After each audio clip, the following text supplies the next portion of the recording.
안녕하세요. 수요일 말씀 묵상을 나누게 되었습니다. 요한복음 19장 17절에서 27절의 말씀 오늘 먼저 읽고 또 이 영상을 함께 보아주시면 감사하겠습니다. 요한복음 19장 17절에서 27절 말씀 중에 18절과 19절 말씀을 제가 먼저 한번 읽어보겠습니다.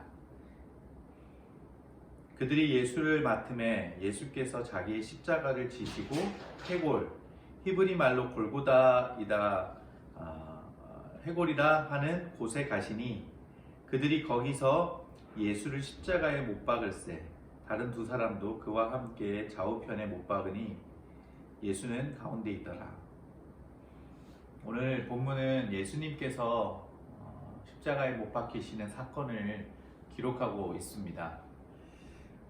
저는 이 말씀을 이제 저희가 고난 주간을 맞을 때나 예수님의 고난을 묵상할 때 사복음서에 있는 예수님의 고난에 대한 말씀들을 우리가 읽을 때가 참 많이 있는데요. 저는 이런 말씀을 대할 때마다 참 마음이 많이 이렇게 조심스럽게도 그리고 또 많이 아프기도 하는 본문이기도 합니다. 특별히 이 본문의 내용 중에서 저는 오늘 십자가에 대해서 함께 같이 좀 짧게 나누려고 하는데요. 십자가 오늘 지금 읽진 않았지만 오늘 본문 가운데 십자가의 명패에 대한 이야기가 등장합니다. 십자가 위에 이렇게 그 죄인에 대한 그 기록을 남긴 명패인데요. 제가 어느 아티클에서 좀 본 내용을 그대로 읽어드리도록 해보겠습니다. 십자가에 매달린 예수의 그림에는 흔히 머리 위에 인디라고 쓰인 표지판을 볼 수 있다. 이제 영어로 INRI 이런 그 내용이 쓰여져 있는 걸 볼 수 있는데요. 십자가에 사람을 처형할 때는 실제로 그런 관습이 있었습니다.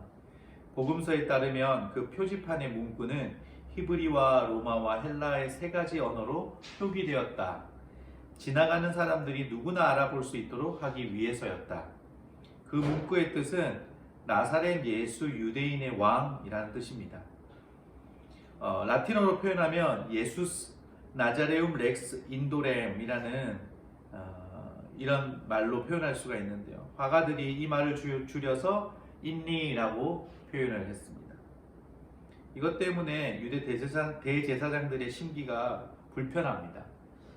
빌라도가 유대인의 왕이라고 쓰인 그 명패 때문입니다. 그래서 빌라도를 찾아가서 유대인의 왕이라 쓰지 말고 자칭 유대인의 왕이라고 써달라고 21절에 요청합니다.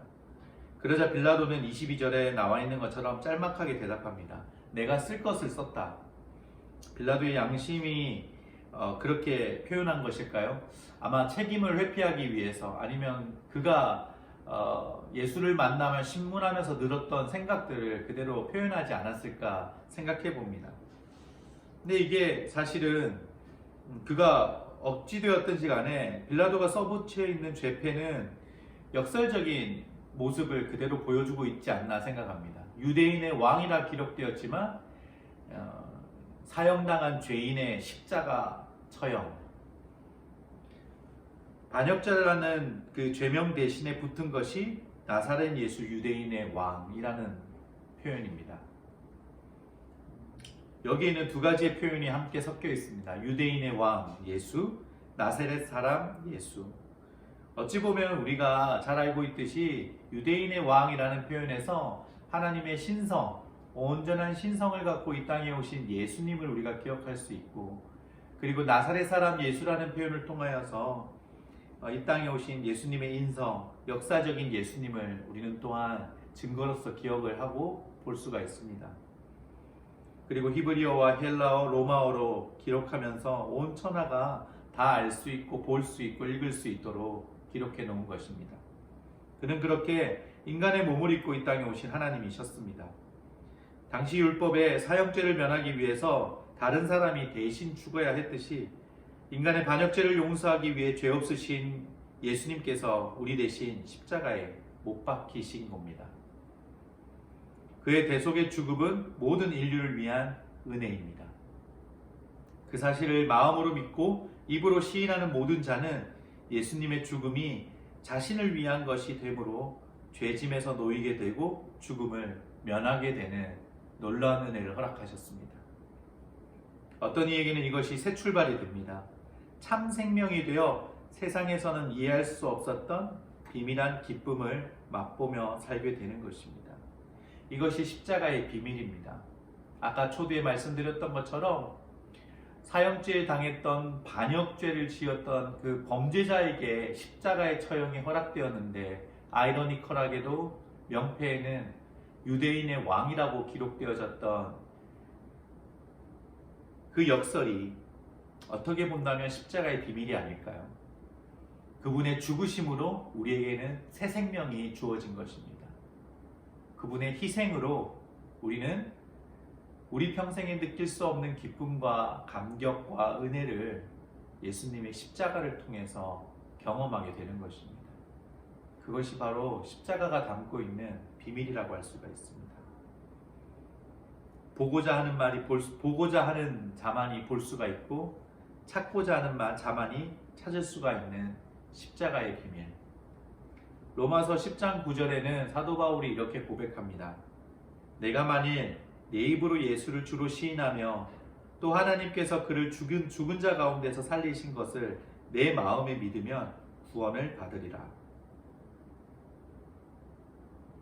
예수님의 죽으심으로 우리가 다시 살아났음을 고백하고, 그리고 그 믿음을 표현하는 오늘 하루가 되시기를 당부드리고, 그리고 그 축복을 경험하시기를 바랍니다. 예수님의 죽으심이 내 안에 연합되어져서 생명을 얻고 다시 살아남의 기쁨을 경험하는 오늘 하루가 되시기를 바랍니다.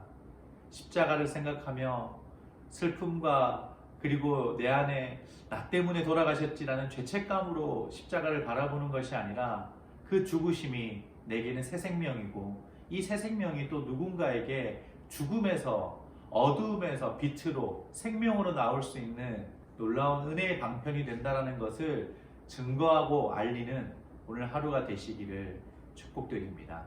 함께 기도하겠습니다. 주님, 예수님의 십자가의 죽음이 나의 것 되게 하심에 감사드립니다. 그 죽으심에 연합되고 다시 얻게 된 새 생명을 온전히 누리는 삶이 되게 하여 주시옵소서. 저를 다시 살리셨으니 사명을 감당하는 삶이 되어질 수 있도록 오늘 하루 보호하여 주시옵소서. 예수님의 이름으로 기도드립니다. 아멘.